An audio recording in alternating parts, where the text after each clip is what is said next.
беседе, была на беседе, была на беседе, была на беседе, была на беседе. Мне здаецца, што шмат што залежыць ад таго, што чалавек адчувае сэрцам і на чым ён вырас. Хоць, напрыклад, у мяне дома не казалі па-свойму, але нешта я ўсё роўна чула.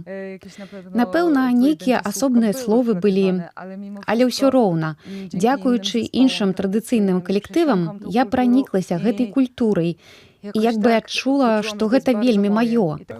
Так, безумоўна, і тое, што я адсюль, таксама важна для мяне, таму што калі я пачаў гэтым цікавіцца, мая бабуля і дзядуля казалі па-свойму. Хоць дома ўсе казалі па-польску, але паміж сабой часам па-свойму. І бабуля расказвала, што калі была маленькая, казала толькі так. Уся вёска хоць і была каталіцкая, але гэта не мела значэння. Все ў гэтым рэгіёне казалі па-свойму. Пазней я пачаў задумацца, што гэта за мова, беларуская, украінская ці што.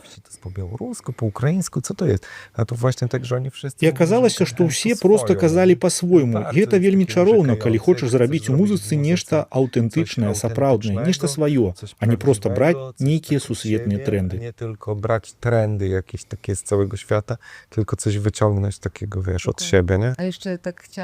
А я яшчэ хацела дадаць, што дзякуючы, напрыклад, ансамблю Жэмерва, у якім я была раней, мы часта ездзілі ў Беларусь на розныя экспедыцыі ў вёсачкі, да бабуль, якія там яшчэ спявалі.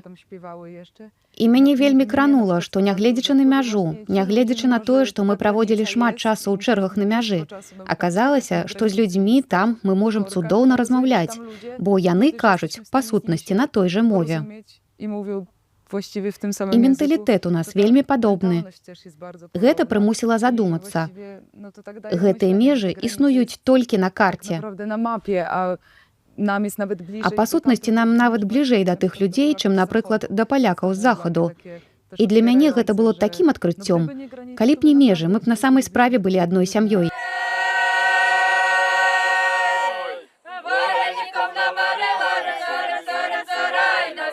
Пригласила,